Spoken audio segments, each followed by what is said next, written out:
Bonjour à tous, ici Vincent Le Camus du blog Immobilier 2.0. Je vais vous présenter maintenant une petite vidéo qui fait suite à celle de Florian. Cette vidéo va vous permettre d'apprendre comment profiter des nouvelles fonctionnalités que l'on a ajoutées à la nouvelle version de notre blog. Donc comme vous le voyez, sur la page d'accueil, il y a un petit bouton Accéder à mon espace perso. Ce bouton va vous permettre dans un premier temps de vous enregistrer et dans un second d'accéder à votre tableau de bord et à votre profil. Et voici. Maintenant que tous les champs sont remplis, vous n'avez plus qu'à valider. Et ça y est, vous êtes inscrit au blog Immobilier 2.0. Vous avez donc une petite confirmation vous le signalant. Vous pouvez donc maintenant compléter votre profil en appuyant sur ce gros bouton. Vous arrivez donc sur la deuxième étape de la création de votre compte. Mon conseil, c'est de compléter au maximum, de donner le maximum d'informations. C'est ça qui va vous permettre de travailler votre e-réputation et donc d'être visible sur Internet. Si un client vous cherche, il arrive sur Immobilier 2.0, il voit votre expertise et ça lui donne envie de travailler avec vous.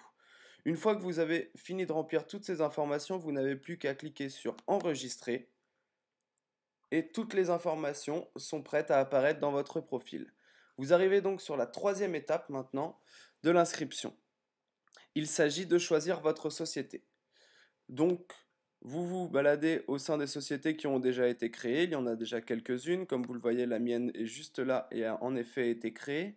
Mais je vais partir du principe que je ne la trouve pas et qu'elle n'a pas été créée.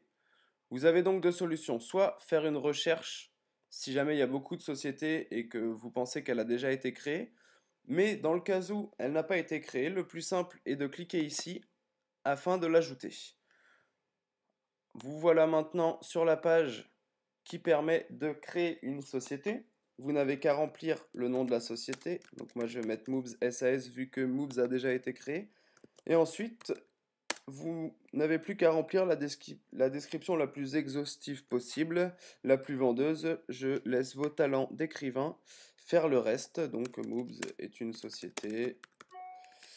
Trois petits points et vous remplissez au maximum. Donnez le maximum d'informations toujours pour cette visibilité.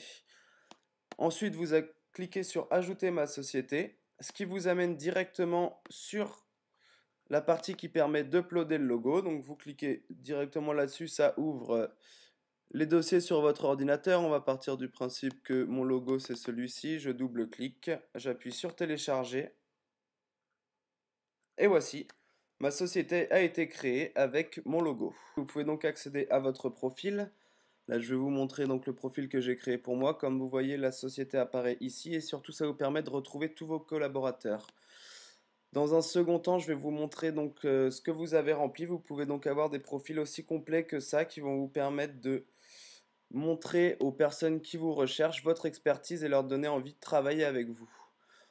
Dans un second temps, je vais vous montrer la partie tableau de bord et donc qui va être vraiment l'endroit où vous retrouverez toutes les informations qui vous intéressent. Donc les articles que vous n'avez pas encore lus. Donc à chaque fois que vous lisez un article, ça sort de cette partie. Et donc comme ça, il ne reste que ceux qui vous intéressent et qu'il vous reste à lire. Vous pouvez aussi consulter les articles que vous avez commentés. Donc moi j'en ai un. Et vos articles favoris, ça il vous suffit d'ajouter aux favoris. Vous trouverez ça sur chaque article, en bas et en haut de l'article. Vous cliquez sur le bouton et ça apparaît directement dans votre partie du tableau de bord. La deuxième partie de ce tableau de bord qui est intéressante, c'est les débats. Donc là, les dernières discussions, donc c'est celles qui ont été lancées dernièrement, les plus récentes. Donc vous voyez les trois dernières. Mais surtout, vous pouvez voir les discussions auxquelles vous participez. Moi, jusqu'à maintenant, j'ai participé à une discussion, celle sur ce que vous pensez du nouveau site, sur laquelle je vous invite d'ailleurs à aller pour nous faire part de vos avis, de vos idées d'amélioration et ce genre de choses. Si vous voyez des bugs ou si vous avez des services à proposer, vous retrouverez dans la partie débat plusieurs discussions qui vous permettront de vous exprimer sur ces différents sujets. Voilà, j'espère que j'ai été suffisamment clair. Je vous laisse maintenant profiter pleinement de la nouvelle version du blog et je vous souhaite une excellente journée.